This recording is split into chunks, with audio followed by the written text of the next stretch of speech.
Hello everyone, welcome to the next lecture of national income. Friends, हम लोगों ने expenditure method कर लिया था, ठीक है। This is income method.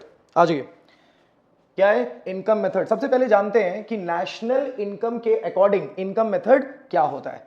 तो according to this method, national income is sum total. क्या है? Sum total. किस चीज का भाई? तो फैक्टर इनकम का सम टोटल।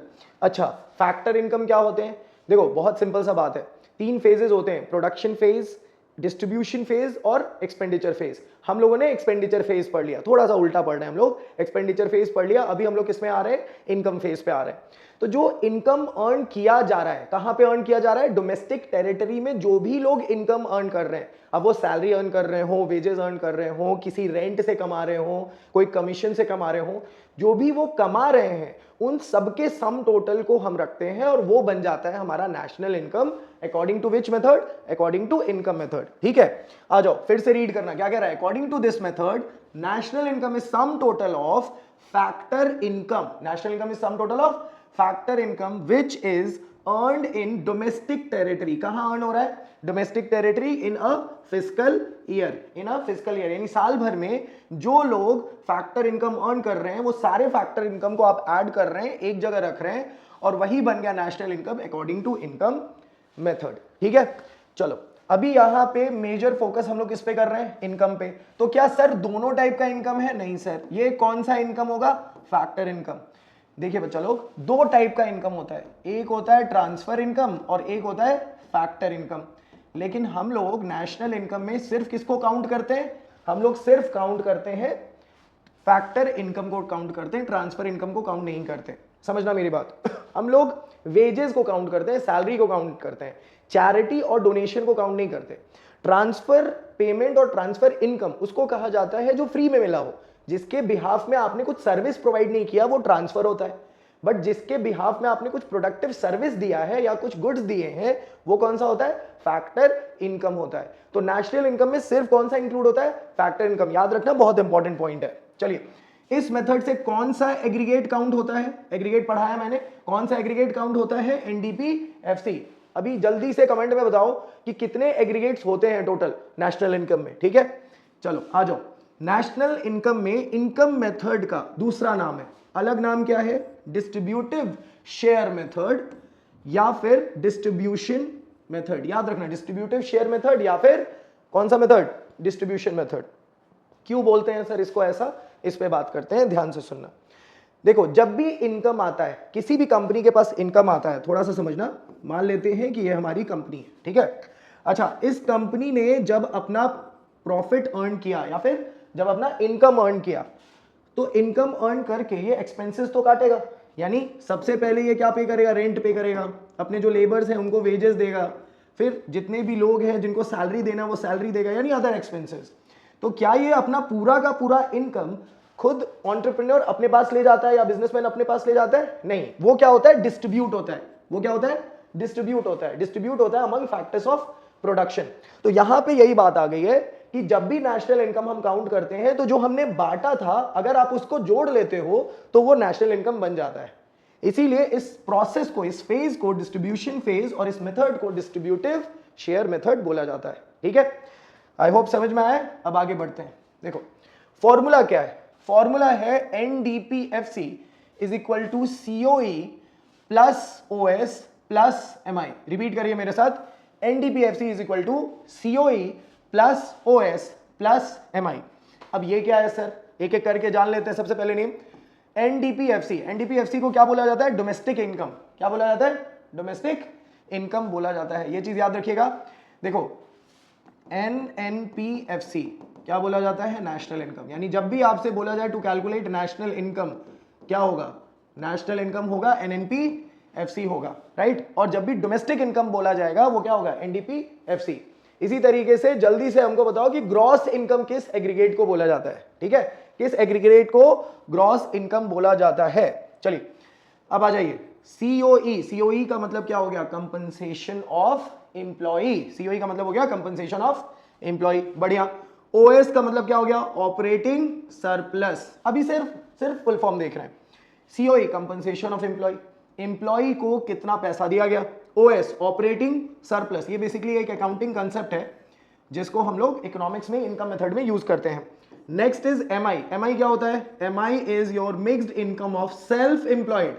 वो लोग जो खुद एम्प्लॉयड हैं, वो लोग जो खुद अपने स्किल से कुछ ना कुछ अर्न कर रहे हैं, तो उनका जो इनकम है वो इनकम क्या कहलाएगा, वो इनकम मिक्स्ड इनकम कहलाएगा, mixed income of self employed. चलिए आगे बढ़ते हैं, आ जाओ।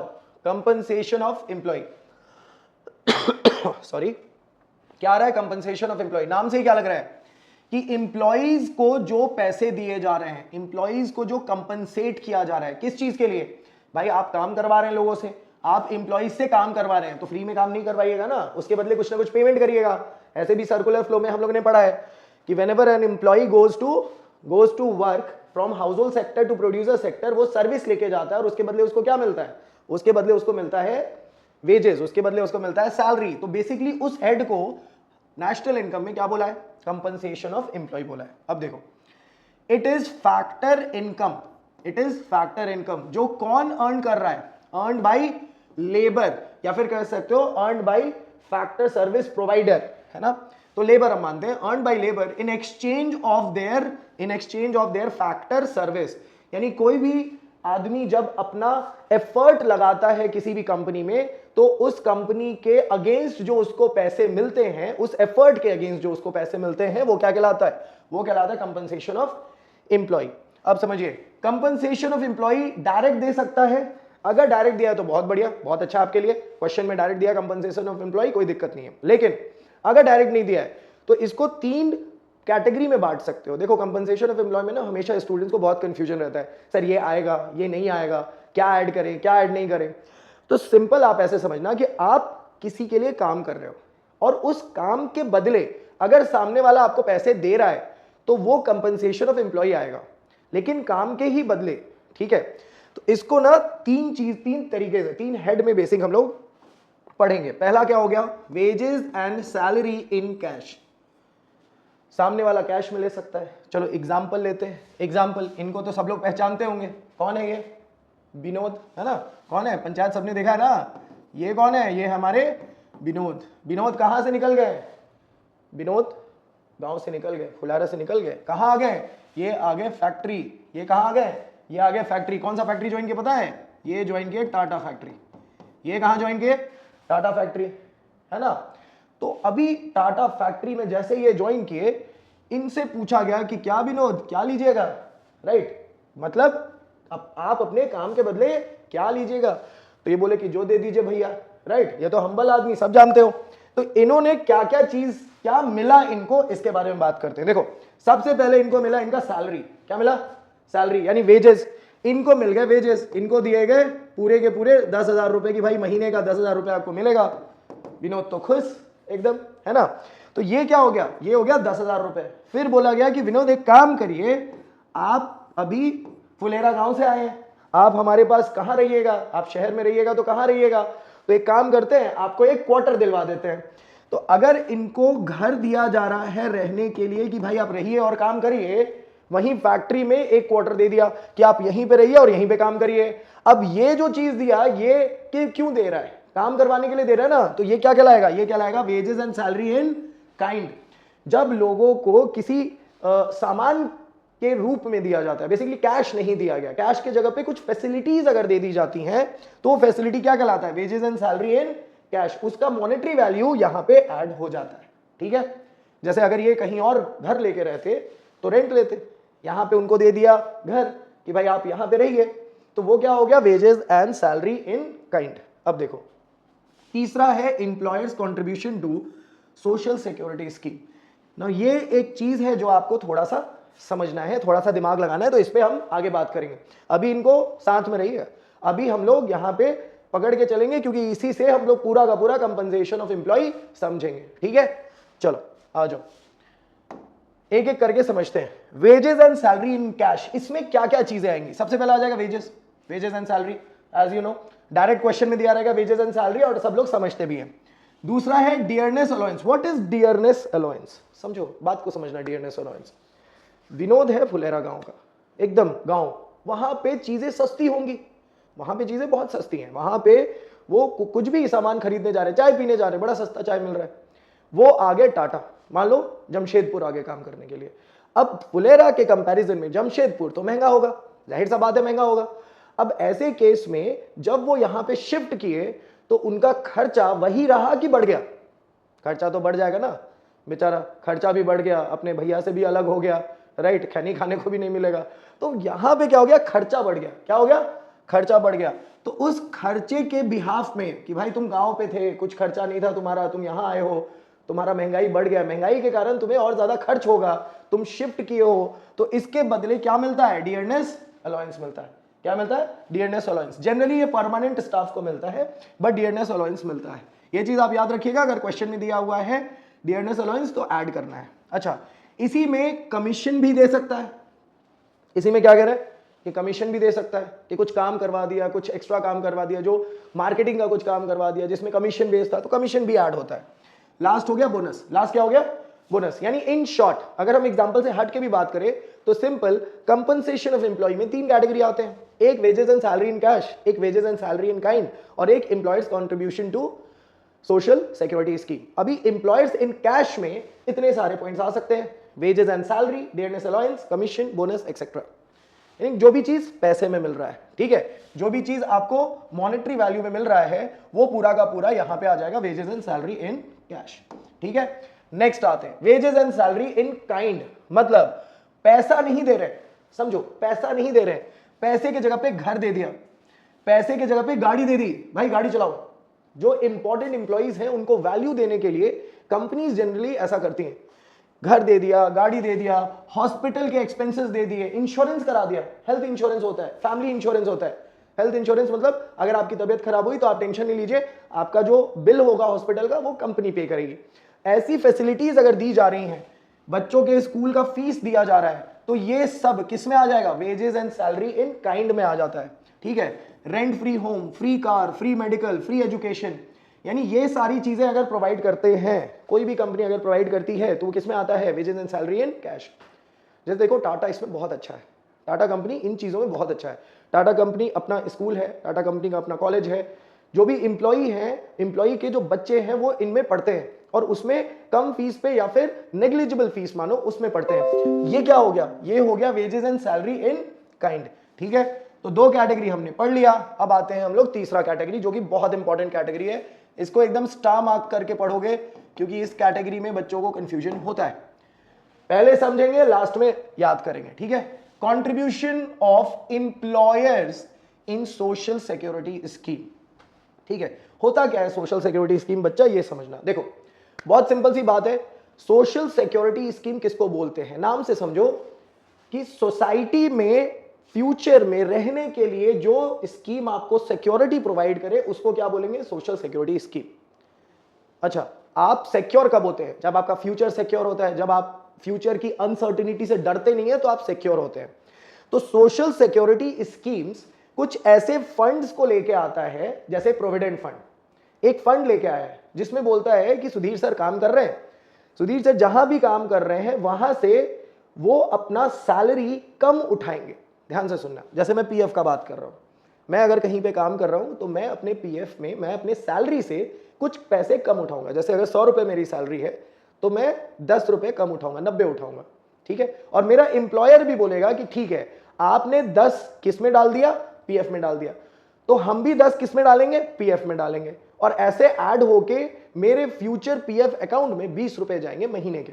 इसको कहा जाता है security. This is basically to increase the saving tendency of people. लोग सेव करें इसके लिए बनाया जाता है। थोड़ा सा यहां पे ध्यान देना। देखो हमारे एग्जाम्पल में हम लोग किसका पीएफ खुलवा रहे हैं? विनोद का पीएफ खुलवा रहे हैं, राइट? ये तो खुश हो जाएंगे, है ना? इंप्लॉइज कॉन्ट्रीब्यूशन, अब ऐसे समझना, विनोद की जो पूरी सैलरी है, विनोद अपनी सैलरी में से एक सर्टेन अमाउंट कहां डालेगा? प्रोविडेंट फंड में। जैसे मान लो विनोद की सैलरी थी 10,000 रुपीज, ठीक है, 10,000 रुपीज में से विनोद 2,000 रुपीज किस में डाल रहे हैं? 2,000 रुपीज वो पीएफ में डाल रहे हैं। बढ़िया। अच्छा, पीएफ में डाल रहे हैं का मतलब ये नहीं है कि पहले सैलरी आ गया उसके बाद पीएफ में डाल रहे हैं, ऐसा नहीं है। वो बोल रहे हैं किनको? वो बोल रहे हैं अपने मालिक को कि हम 2,000 रुपए नहीं लेंगे, आप हमको कितना दीजिए? आप हमको 8,000 रुपए दीजिए और मेरा 2000 रुपया हम छोड़ रहे हैं। अब ऐसे समझो, बेनिफिट समझना, 2000 रुपए किसके पास छूट गए? 2000 रुपए छूट गए मालिक के पास। अब जब मालिक आपको सैलरी कम देगा तो वो उसके लिए बेनिफिट है। पैसा अगर आपके पास है, तुम समझो लाखों एम्प्लॉय हैं टाटा के, लाखों एम्प्लॉय, सब अगर अपने सैलरी का कुछ कुछ परसेंट छोड़ देते हैं कि नहीं हमको बाद में लेगा या फिर हम बाद में देंगे, कोई दिक्कत नहीं है, हमको मत दीजिए अभी, आप बाद में दीजिएगा, तो कंपनी के पास कितना फंड एक्यूमुलेट हो जाता है। अच्छा, वो कंपनी जो बहुत अच्छा काम कर रही है उसके पास अगर फंड है तो वो और बिजनेस को बढ़ाएगी। तो this is a very good tendency to rotate money. Money को इकोनॉमी में रोटेट करने का एक बहुत बेहतरीन तरीका है। अब समझो प्रोविडेंट फंड में होता क्या है। प्रोविडेंट फंड में ना दो लोग जमा करते हैं, एक कौन है? एम्प्लॉई, और एक कौन है? एम्प्लॉयर। एम्प्लॉई ने कहा कि मैं 2000 रुपए अपने सैलरी से जमा करूंगा, एम्प्लॉयर ने कहा ठीक है भैया, हम भी आपको कितना दे देंगे? 2000 रुपए दे देंगे। यानी आपके प्रोविडेंट फंड में कितना हो जाएगा? 4000 रुपए हो जाएंगे। बहुत बढ़िया। महीने का विनोद के अकाउंट में कितना हो गया? 4000 रुपए। तो खुश हो जाएगा, है ना। अब समझो, ये जो सिस्टम है, इस सिस्टम में कंपनसेशन ऑफ एम्प्लॉय कहां आया? अच्छा, इसी में बच्चे एक क्वेश्चन पूछते हैं, सर ये तो बड़ी अच्छी चीज है, मैं तो अपने सैलरी का आधा डिपॉजिट कर दूंगा। एक बच्चा बोला सर मैं तो पूरा सैलरी डिपॉजिट कर दूंगा। तो ऐसा नहीं होता, इसका अपना एक सिस्टम है, प्रोविडेंट फंड का अपना एक सिस्टम है। आप एक सर्टेन परसेंटेज तक ही जमा कर सकते हैं और एम्प्लॉयर भी एक सर्टेन परसेंटेज तक ही देगा। ऐसा नहीं है कि आपका सैलरी डबल कर देगा प्रोविडेंट फंड में, ऐसा नहीं होता। ध्यान दो, यहां पे दो लोग जमा करते हैं, एक एम्प्लॉय और एक एम्प्लॉयर। अब समझना, एम्प्लॉय का जो ये पैसा है वो किसका पार्ट है? ये तो सैलरी का ही पार्ट है ना बाबू। ये किसका पार्ट है? सैलरी का ही पार्ट है, क्योंकि ये सैलरी में से ही अपना पैसा देगा ना, और कहां से देगा, है ना। अच्छा, एम्प्लॉयर जो है वो एक्स्ट्रा दे रहा है। कितना एक्स्ट्रा दे रहा है? 2000 रुपए एक्स्ट्रा दे रहा है। अब आ जाओ थोड़ा इधर, अब आ जाइए आप इस स्लाइड पे। हम लोगों ने क्या पढ़ा? कंपनसेशन ऑफ एम्प्लॉय में इन कैश 10,000 तो आ गया था उसको, विनोद को इन कैश 10,000 तो पहले ही लिख लिया हमने। अब अगर यहां पे एम्प्लॉय कंट्रीब्यूशन भी ले लेते और एम्प्लॉयर भी ले लेते तो दिक्कत होता। यानी यहां पे अगर हम 2000 एम्प्लॉय का ले लेते और 2000 एम्प्लॉयर का ले लेते तो टोटल कितने हो जाते? 4000। यहां पे कितना ऐड कर लिया? 10,000। यहां पे 4000। टोटल हम कितना प्रेजेंट कर रहे हैं? 14,000। लेकिन एक्चुअल में विनोद का टोटल कंपनसेशन कितना हुआ? टोटल कंपनसेशन हुआ 10,000 टोटल सैलरी एंड 2,000 जो उसको एक्स्ट्रा पीएफ में मिलेगा, है ना। तो डबल काउंटिंग को अवॉइड करने के लिए सिर्फ एम्प्लॉयर कंट्रीब्यूशन लिया जाता है। ध्यान से सुनो, सिर्फ एम्प्लॉयर कंट्रीब्यूशन। कौन सा कंट्रीब्यूशन? सिर्फ एम्प्लॉयर, यानी जो कंट्रीब्यूशन मालिक देगा सिर्फ वही कंट्रीब्यूशन लिया जाएगा और कोई कंट्रीब्यूशन नहीं लिया जाएगा, नहीं तो एक ही वैल्यू एक बार से ज्यादा बार काउंट हो जाएगी। इस गलती को या फिर इस मिस्टेक को नेशनल इनकम में डबल काउंटिंग कहा जाता है। जब आप एक ही वैल्यू को एक से ज्यादा बार काउंट कर लेते हैं बिकॉज ऑफ रोटेशन, तो उसको डबल काउंटिंग कहा जाता है। ठीक है, तो अभी ऐसे समझना, किसको? एम्प्लॉयर कंट्रीब्यूशन को ऐड किया जाएगा, राइट। वापस आ जाते हैं हम लोग। बहुत सिंपल सा केस है, ऐसे समझो कि एम्प्लॉय कंट्रीब्यूशन को नहीं देखना है। किसको नहीं देखना है? एम्प्लॉय कंट्रीब्यूशन को नहीं देखना है, because it is a part of salary और वो पहले से एडेड होगा। कौन सा एक्स्ट्रा है? Employer contribution. इसको क्या करना है? ऐड कर लेना है। सिंपल सी बात है, आसान है ना। तो तीन चीजें हैं, जल्दी से रिकैप करते हैं। कंपनसेशन ऑफ एम्प्लॉय में तीन चीजें आती हैं, wages in cash, wages in kind and employers, ER, employers contribution to social security scheme. ठीक है, चलिए आगे बढ़ते हैं। नेक्स्ट आता है हमारा ऑपरेटिंग सरप्लस। अकाउंटिंग कंसेप्ट है ऑपरेटिंग सरप्लस। क्या है ऑपरेटिंग सरप्लस? समझना, ऑपरेटिंग सरप्लस का मतलब है कि आपके पास इनकम है, तो आप अपने इनकम में से वो पोर्शन जो वेजेस दे दिया, वो पोर्शन जो सैलरी दे दिया, उसको हटा के जो भी बच गया ना, वो हो गया क्या? Operating surplus. ठीक है, रीड करना, डेफिनेशन रीड करना, क्या कह रहा है? Surplus from production, surplus from production यानी जो भी गुड्स एंड सर्विसेज आप बना रहे हैं, बिफोर टेकिंग अकाउंट, यानी बिना एडजस्ट किए, किसको? एनी इंटरेस्ट और रेंट और रॉयल्टी और प्रॉफिट, यानी आपका जो भी रेवेन्यू आया, समझते हो रेवेन्यू? बिजनेस में जो भी पैसा आया वो पैसा बिना किसी अकाउंट के, मतलब बिना इसमें से क्या हटाए, इंटरेस्ट, रेंट, रॉयल्टी या प्रॉफिट, बिना इसमें डिवीजन किए जो भी पैसा आपके पास था, जो इस इन पार्ट्स में डिवाइड होगा, वो पैसा क्या कहलाता है, ऑपरेटिंग सरप्लस। ठीक है। ऑपरेटिंग सरप्लस दो टाइप का होता है, इनकम फ्रॉम प्रॉपर्टी, आपको एक्स्ट्रा पैसा कहां से मिलेगा, तो वो मिलेगा कहां से, इनकम फ्रॉम प्रॉपर्टी, दो पार्ट में बट रहा है ऑपरेटिंग सरप्लस। और दूसरा क्या है, इनकम फ्रॉम एंटरप्रेन्योरशिप। ऐसा समझिए, as a citizen of India मैं कहीं पे पढ़ा रहा हूं, for example if I am teaching in an institute, वो मुझे फीस दे रहे हैं, वो मुझे सैलरी पे रखे हैं, तो वो सैलरी मैं कमा रहा हूं, वो तो ठीक है, पर यहां पे मेरा एक घर है जो रेंट पे लगा हुआ है, वो भी तो मेरा इनकम हुआ ना। मैंने किसी को पैसे दे रखे हैं कि भाई तुम 10 लाख रुपए पैसा लो, उस पे मुझे इंटरेस्ट मिल रहा है, वो मुझे इंटरेस्ट दे रहा है कि हाँ सर 10 लाख रुपए जो आपने दिए थे उसका मुझे 10% मैं इंटरेस्ट दे रहा हूं, वो भी मेरा इनकम हुआ ना। तो इनकम जो है वो इनकम और भी अदर सोर्सेज से आते हैं, यहां पे वही चीज आ गया। Operating surplus is surplus from production before taking account of any interest, rent और रॉयल्टी।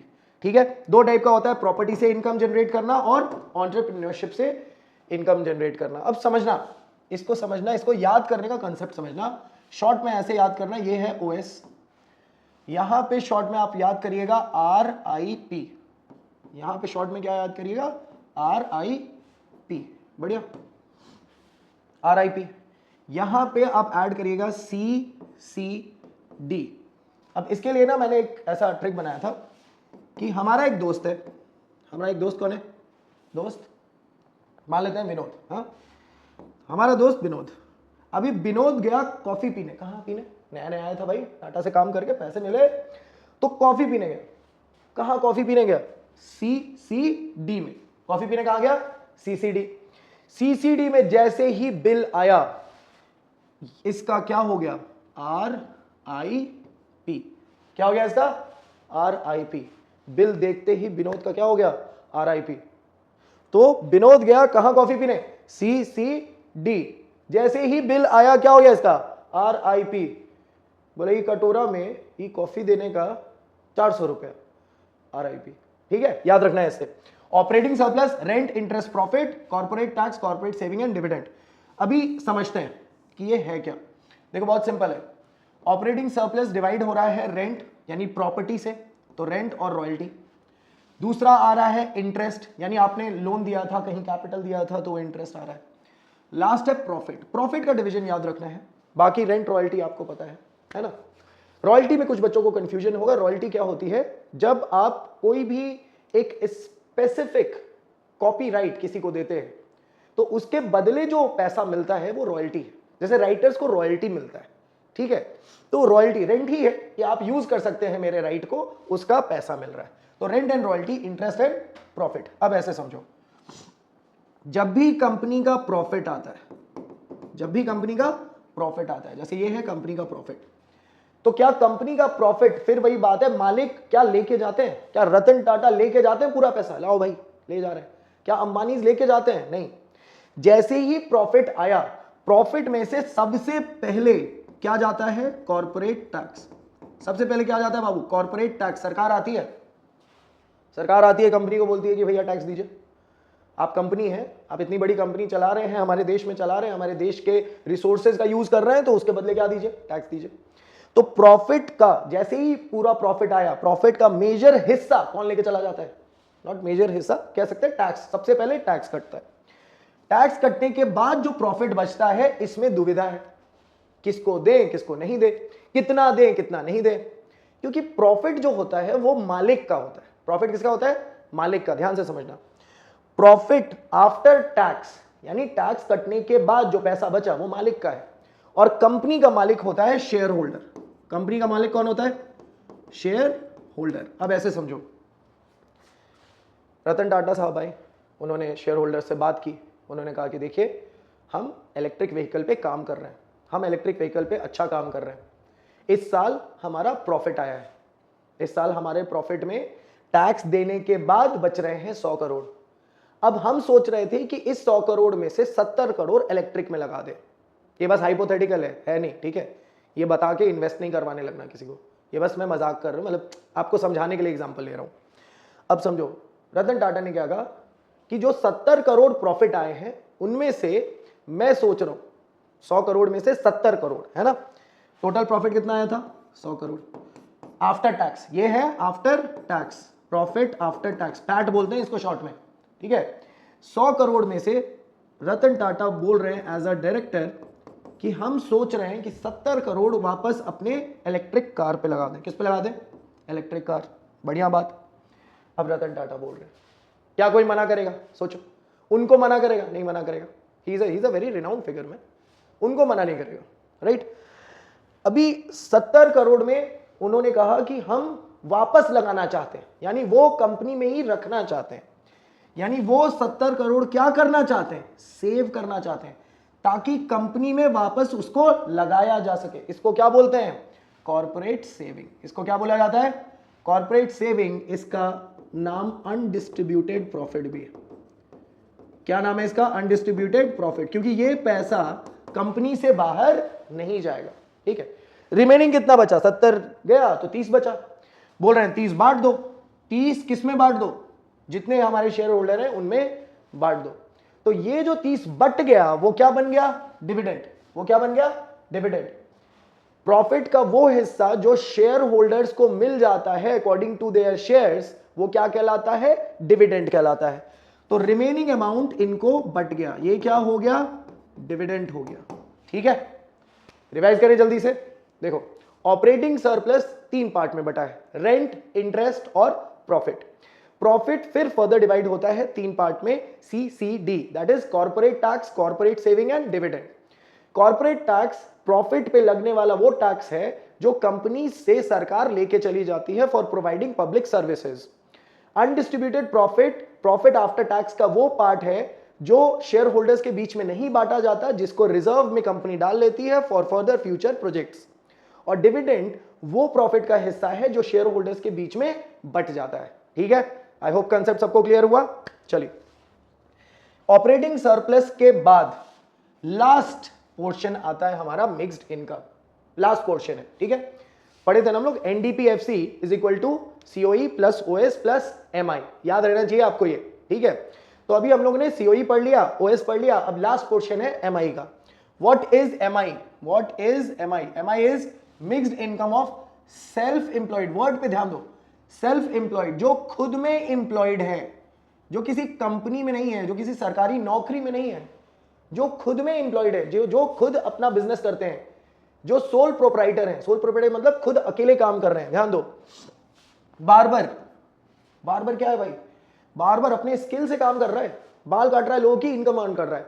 अब वो क्या रेंट है? नहीं। क्या उसको सैलरी मिल रहा है? क्या फिक्स सैलरी है कि हाँ भाई आप कोई कस्टमर आए चाहिए आपको फिक्स सैलरी है? अगर फिक्स्ड है तो किसी कंपनी में, जैसे हबीब में अगर कोई है तो उसका सैलरी है, उसका कंपनसेशन में काउंट होगा। बट अगर कोई नॉर्मल बार्बर है तो उसके लिए वो किस में काउंट होगा? Mixed income of self employed. फिर आ जाओ, किराना दुकान, आपके बगल में, घर के बगल में जो किराना दुकान है वो क्या है? वो अकेले काम कर रहे हैं, क्या वो रजिस्टर्ड है? नहीं, किराना वाले रजिस्टर्ड नहीं होते, सोल प्रोप्राइटर हैं, अकेले हैं, रजिस्टर्ड होने की जरूरत नहीं है। हैं तो अलग बात है, बट जरूरी नहीं है। उनका इनकम कहां जाएगा? वो सैलरी तो अर्न नहीं कर रहे हैं, कर तो रहे हैं वो बिजनेस, बट वो कॉर्पोरेट नहीं है, तो ऑपरेटिंग सरप्लस में उनको काउंट नहीं किया, वो आ जाएंगे मिक्स्ड इनकम में। फिर आ जाओ फार्मर। भाई फार्मर, हमारे देश का फार्मर है ना, फार्मर क्या करता है? फार्मर भी तो कमा रहा है, फार्मर ग्रो कर रहा है, उसको सेल कर रहा है, उससे पैसे आ रहे हैं। अगेन रजिस्टर्ड नहीं है, बट कमाई तो हो रही है। तो mixed income of self employed किसको बोलते हैं? Income generated by workers who are self employed, जो खुद में एम्प्लॉयड है, और income generated by own account worker. Own account worker मतलब जो खुद देख रहे हैं कि काम कहां से आएगा, काम कैसे करना है, उस काम से कितना इनकम जनरेट होगा। अब सिंपल ऐसे समझो ना, अभी मैं ये वीडियो कहां डाल रहा हूं? यूट्यूब पे डाल रहा हूं। कितने बड़े बड़े यूट्यूबर्स हैं, कैरी मिनाटी हो गए, भुवन बाम हो गए, देयर आर लॉट ऑफ जिनको फॉलो किया जा रहा है ना, टॉप नॉच यूट्यूबर्स में। या फिर अगर एजुकेशन फील्ड में आओ तो खान सर हो गए, दृष्टि IAS हो गए। दीज आर पीपल जिन्होंने बहुत अच्छा काम किया है। फिजिक्स वाला, अगेन तो फिजिक्स वाले तो अभी रजिस्टर्ड हो गए, इनफैक्ट बहुत सारे ये लोग अब रजिस्टर्ड हो गए हैं जो एजुकेशन इंस्टीट्यूट्स में हैं। बट जब ये रजिस्टर्ड नहीं थे तब भी तो ये कमा रहे थे ना, तभी ये कुछ ना कुछ कमा रहे थे। तो इनका जो इनकम था ये क्या सैलरी काउंट होगा नेशनल इनकम में? सोचो, क्या ये सैलरी काउंट होगा? नहीं, ये होगा, ये सेल्फ एम्प्लॉयड पीपल है, ये खुद अपने स्किल से अपने टैलेंट से लोगों को पढ़ा रहे हैं या एंटरटेन कर रहे हैं। तो अगर ये चीज है, ये क्या कहलाएगा? Mixed income of self employed, mixed income of self employed. ठीक है, तो ये क्या हो गया? ये हो गया income generated by workers who are self employed, income generated by own account worker and non corporate enterprise. Non corporate किसको बोलते हैं? जो रजिस्टर्ड नहीं हुआ है उसको नॉन कॉर्पोरेट बोलते हैं, जो कंपनी के फॉर्मेट में नहीं है उसको नॉन कॉर्पोरेट बोलते हैं। ठीक है, तो ये दिया रहेगा। अब बात समझना, देखिए बच्चा, COE अगर डायरेक्ट दिया है तो टेंशन नहीं है, फिर तो कोई प्रॉब्लम नहीं है ना। अगर डायरेक्ट नहीं दिया है तो आप ढूंढिए wages and salary in cash, bonus, commission, wages and salary in kind, employers contribution to social security scheme, सबको जोड़िए और क्या बनाइए? COE बनाइए और वहां प्लेस करिए। अच्छा, अगर OS डायरेक्ट दिया है तो बढ़िया, अगर OS नहीं दिया है तो क्या ढूंढेंगे? RIP। अगर P दिया है तो बढ़िया, अगर P नहीं दिया है तो क्या ढूंढेंगे? ढूंढेंगे CCD, है ना। और MI डायरेक्ट दिया है, MI जनरली क्वेश्चन में क्या करता है? डायरेक्ट देता है, या तो डायरेक्ट देगा या तो नहीं देगा, नहीं देगा जीरो मान के आगे बढ़ना है। ऐसे जनरली क्वेश्चन में आपके दे देता है mixed income of self employed. इन सबको ऐड करेंगे तो क्या बन जाएगा? इन सबको ऐड करेंगे NDPFC। क्या बनेगा? NDPFC बनेगा। ठीक है, चलो